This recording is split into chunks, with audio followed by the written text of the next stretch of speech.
या मुख्यमंत्री मुर्दाबाद का नारा लगाना यह बिल्कुल सनातन अपमान है और मंदिर की मर्यादा को भंग करने का है। डीसी और एसडीओ दोनों जवाब देंगे कि क्यों इस मंदिर परिसर में मुख्यमंत्री का मुर्दाबाद का नारा लगा। मैं हूँ रिया किस्पोटा और आप देख रहे हैं लाइव लगातार।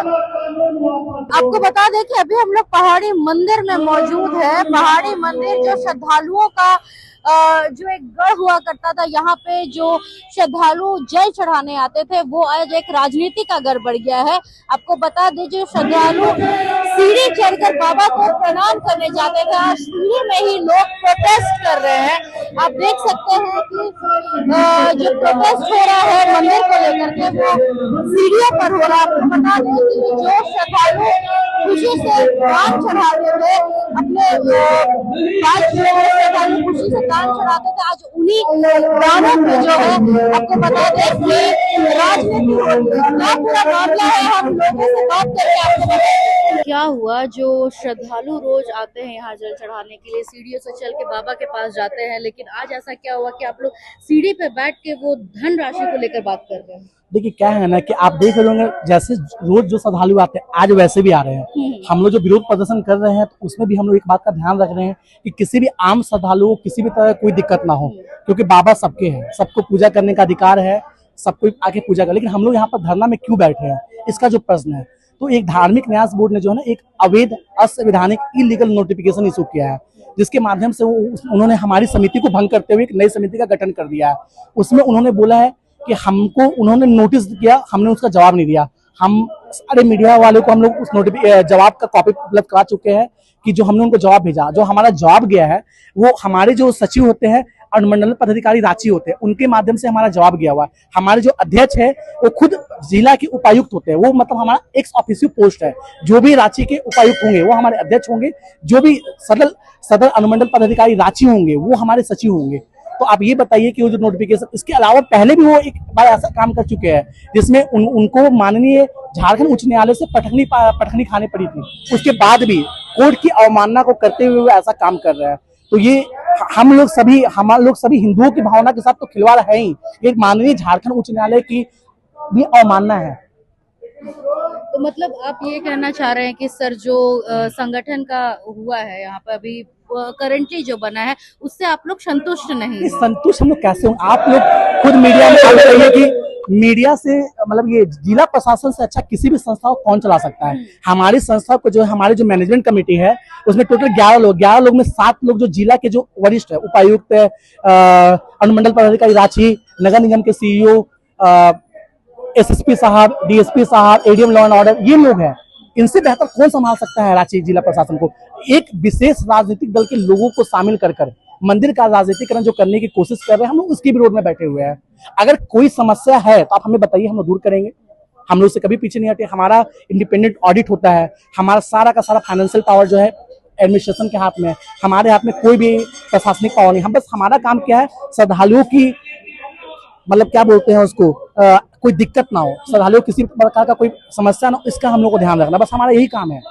बाकी सारा का सारा मैनेजमेंट यहाँ पर जिला प्रशासन के हाथ में है। आप उनसे लेकर आप कांग्रेस के लोगों को या किसी भी राजनीतिक दल के लोगों को आप बैठाना चाह रहे हैं, हम लोग इसका विरोध करते हैं। हमारा जो पहाड़ी मंदिर का जो संविधान बना हुआ है वो स्पष्ट रूप से बोलता है, जब हम लोग मेंबर बनते, जब मैं भी मेंबर बना था, मेरे को नोटिफिकेशन, एक एफिडेविट देना पड़ गया था कि मेरा किसी भी राजनीतिक दल से कोई संबंध नहीं है। तो हम लोग इस तरह की व्यवस्था करके रखे हुए अपने मंदिर में कि हमारा मंदिर और राजनीति अलग रहे, क्योंकि हमें article 26 of constitution of India हम लोग को एक राइट प्रोवाइड करता है कि हम लोग राइट टू एसोसिएशन, हम लोग एक संगठन बना सकते हैं अपने धार्मिक हितों के लिए। आप उसको खत्म करना चाह रहे हैं। राकेश सिन्हा जी भी आए हुए,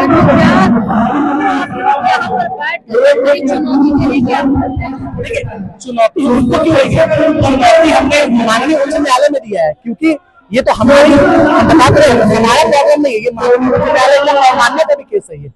सर ये प्रोटेस्ट बाहर भी हो सकता था, ठीक है, लेकिन आप लोग ने यही क्यों चुना कि ये देखिए, ये क्या है ना, सीढ़ी नहीं, ये जो ना सीढ़ी का बात नहीं, हमारा ऑफिस का रास्ता है। अब इसको 2 एंगल होता है देखने का। हम लोग वहां पर भी थे बैठे हुए, लेकिन अभी हम वहां पर बैठे क्योंकि हमारे ऑफिस में जाने का रास्ता वो है। हम लोग विरोध करते हैं किसी भी तरह का, अगर जबरदस्ती घुसने की कोशिश करते हैं तो हम उसका विरोध करते हैं हमारे ऑफिस के अंदर।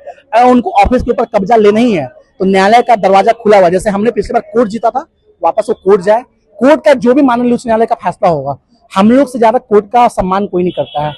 हम लोग हर तरह से कानून को मानने वाले लोग हैं, संविधान को मानने वाले लोग हैं। आप देख सकते हैं किस तरह जो है मंदिर परिसर के लोग एक दूसरे के ऊपर चढ़ रहे हैं, गाली गलौज कर रहे हैं। देख सकते हैं कि किस तरह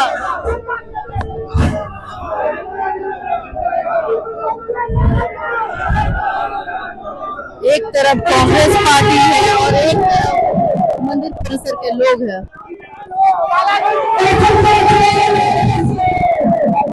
कि मुख्यमंत्री मुर्दाबाद का नारा क्यों लगा? ये मंदिर है, ये आस्था का केंद्र है, ये धर्म की जगह है।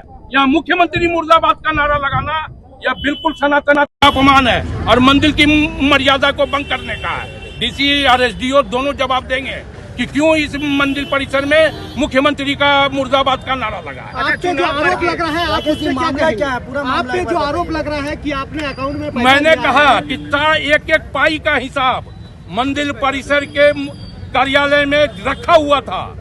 हमने एफआईआर किया है सूर्यनगर थाना में। एफआईआर की कॉपी मैं आपको दे दूंगा और उस एफआईआर में बाय नेम एफआईआर है। सुनील माथुर, मुकेश अग्रवाल मंदिर का ताला तोड़ करके इन लोगों ने पूरा आय व्यय का रजिस्टर चेकबुक उठा करके लेकर के गया। पूरा एफआईआर है, ये बाय नेम एफआईआर हमने किया है। वीडियो फुटेज हमने सूर्यनगर थाना को दिया है। वो रजिस्टर उपलब्ध कराए, एक एक पैसा का हिसाब सार्वजनिक होगा। उनका कहना है कि आपने अकाउंट में पैसा लिया है। मैं तो कह रहा हूँ कि वो रजिस्टर उपलब्ध करवाए ना, जिसमें प्रोसीडिंग का पूरा पत्र भी था, तमाम चीज वो उपलब्ध करवाए। सुनील माथुर और मुकेश अग्रवाल, उसमें एक एक पैसे का हिसाब है। 2 साल पहले भी समिति गठन किया गया था। हम लोग हाईकोर्ट गए थे। हाईकोर्ट से पहाड़ी मंदिर समिति जो है उसको पुनः पदभार मिल गया था कि जैसा स्थिति थी वैसी स्थिति बने रहेगी। पहाड़ी मंदिर के जो स्थानीय कमेटी है उसी के द्वारा निरीक्षण किया जाएगा और सेवा किया जाएगा। और उस सेवा का आप आज उदाहरण देख रहे हैं कि ये गेट हो गया, इतना बड़ा गेट, इतना मंदिर का सुंदरीकरण हो गया। यह सीढ़ी देखिए जहाँ हम लोग बैठे हुए, यह छत देखिए जहाँ हम लोग बैठे हुए, ये ऑफिस, ये कार्यालय देखिए आपके समक्ष है। जो पहाड़ी मंदिर का इतना जर्जर, इतना दयनीय स्थिति था कि आने में कौन कहाँ गिर के किसका सर फूट जाएगा कोई स्थिति नहीं थी। लेकिन इसको सेवा करने का जो काम किया ये आपके सामने बैठे लोगों ने किया, ये यहाँ के स्थानीय कमेटी ने किया। और लेकिन यहाँ के पैसा चुराने के लिए जो पहले राकेश सिन्हा जी के नेतृत्व में उनको अध्यक्ष बनाया जाता है, सेक्रेटरी बनाया जाता है और फिर केवल 2 से ढाई महीने तक वो रहते हैं पदभार में। हाईकोर्ट के निर्देश के बाद उनको फिर बाहर कर दिया जाता है। 14 लाख रुपया का अकाउंट ट्रांजैक्शन है, ये दिखाइए। 14 लाख रुपया बाय नेम बाय डेट, किसका अकाउंट में कितना पैसा गया है। 14 लाख का हम लोग हिसाब मांगे। जब हम लोग को हाईकोर्ट के द्वारा वापस मिल गया मंदिर कमेटी, हम लोग हिसाब मांगे कि 14 लाख रुपए आप कहाँ खर्चा किए, कोई हिसाब नहीं। पर्सनल अकाउंट में भेजे, आशीष कुमार जी का अकाउंट में 1 लाख, नेहा साहू का अकाउंट में 1 लाख, फिर नेहा साहू का अकाउंट में 80,000, रिंकू देवी का अकाउंट में 1 लाख, अक्षय कुमार के अकाउंट में 50,000, धार्मिक न्याय परिषद के अकाउंट में 4 लाख, नेहा साहू का अकाउंट में फिर 1 लाख, राकेश सिन्हा के अकाउंट में 50,000, फिर 70,000, फिर 70,000, फिर 70,000, रिंकू देवी का अकाउंट में फिर 50,000। ये पैसा का हिसाब मांगे। कैश चोरी का तो गिनती है नहीं है, 1 लाख रुपए चुरा लिया इन लोग और ये पैसा का भी हिसाब नहीं है। जो कि मंदिर कमेटी क्या करता है कि केवल डीसी और एसडीओ और मंदिर कमेटी के एक पदाधिकारी जो मंदिर द्वारा चुना जाता है, इन तीनों का जब सिग्नेचर होता है तब कोई चेक पास होता है। फिर से बोल दे रहे, डीसी, एसडीओ, मंदिर कमेटी के अध्यक्ष। यह पुराना शासन काल फिर से लौट के आ रहा है। जिस प्रकार मंदिर में मुगलों के द्वारा जजिया कर लगाया गया था, 1870 में अंग्रेजों के द्वारा टैक्स लगाया गया था और फिर वर्तमान सरकार में 1959 में सभी मंदिरों से टैक्स इकट्ठा किया जा रहा था। केवल मंदिर टैक्स देगा क्या? केवल मंदिर ही समाज का हिस्सा है क्या? कोई गिरजाघर या मस्जिद समाज का हिस्सा नहीं है? उससे टैक्स 1 रुपया नहीं वसूलेंगे आप लोग? टैक्स केवल मंदिरों से वसूला जाएगा? ये कैसा आप बोलते हैं कि एक भारत है? ये कैसा बोलते हैं कि सर्वधर्म समान वाला भारत है? ये कैसे हमारे देश के बड़े बड़े नेता बोलते हैं कि हम सब एक हैं, हम सब बराबर हैं? भेदभाव और तोड़ने का काम तो वर्तमान सरकार कर रही है। हमें तोड़ने का काम। मंदिर से पैसा छीनने का आपको कोई अधिकार नहीं है। मंदिर का पैसा अगर आएगा, एक उदाहरण है पटना के स्टेशन के सामने में जो हनुमान मंदिर है, उस एक मंदिर से 4 हॉस्पिटल चलते हैं।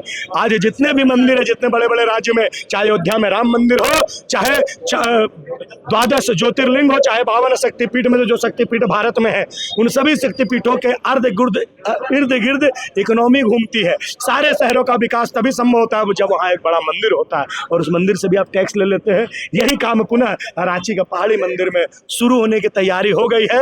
एक नया कमेटी गठित हो गया है, उसका हम लोग पुरजोर विरोध करते हैं।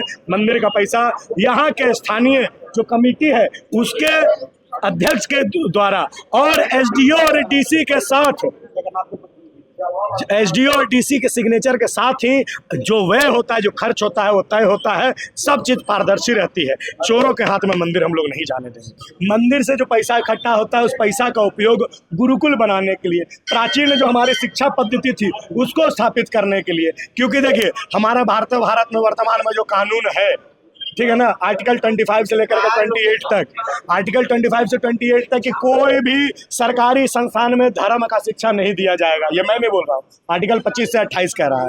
तो लेकिन हम लोग अपना स्कूल बना सकते हैं ना, अपना धर्म से संबंधित हम लोग कॉलेज बना सकते हैं ना, उस पर खर्च होना चाहिए। मंदिरों का पैसा मंदिर के विकास पे खर्च होना चाहिए, टूरिज्म को बढ़ावा देने के लिए खर्च होना चाहिए, संस्कृति और संस्कार का उत्थान करने के लिए खर्च होना चाहिए, भक्तों की सेवा के लिए खर्च होना चाहिए, दिनहीन लोगों की सेवा सुरक्षा के लिए खर्च होना चाहिए। लेकिन खर्च क्या चीज में होता है, ये भी एक विषय है। दूसरा, जो भ्रष्टाचारी लोग, जिनका भ्रष्टाचार का सबूत आपके सामने हम लोग प्रेस कर दिए और सर हाईकोर्ट के द्वारा उनको यहाँ से धक्के मार के निकाला गया, पुनः वही भ्रष्टाचारी नया कमेटी बना करके मंदिर को फिर कब्जा करने के लिए, फिर मंदिर के पैसा को चुराने के लिए यहाँ आ गए हैं। ये दोनों विषय का विरोध करने के लिए हम लोग बैठे हुए हैं। तो जैसा कि आपने देखा कि किस तरह लोग जो है पहाड़ी मंदिर के सीढ़ियों पे बैठ के प्रोटेस्ट कर रहे थे। न्यास बोर्ड जो अभी बना है उसको लेकर के मंदिर परिसर के जो लोग थे वो प्रोटेस्ट कर रहे थे। आपको बता दें कि इस पूरे माहौल में धक्का मुक्की का भी जो है वो हुआ था और फिर संयम से चीजों को समटाया गया, संयम से लोगों को अलग किया गया। फिर भैरव सिंह और राकेश सिन्हा में गले लग करके सारी चीजों को जो है सुलझाया। अब देखना ये हुआ कि हाईकोर्ट का निर्देश क्या होता है। तो ऐसी तमाम खबरों के लिए बने रहिए लाइव लगातार। धन्यवाद।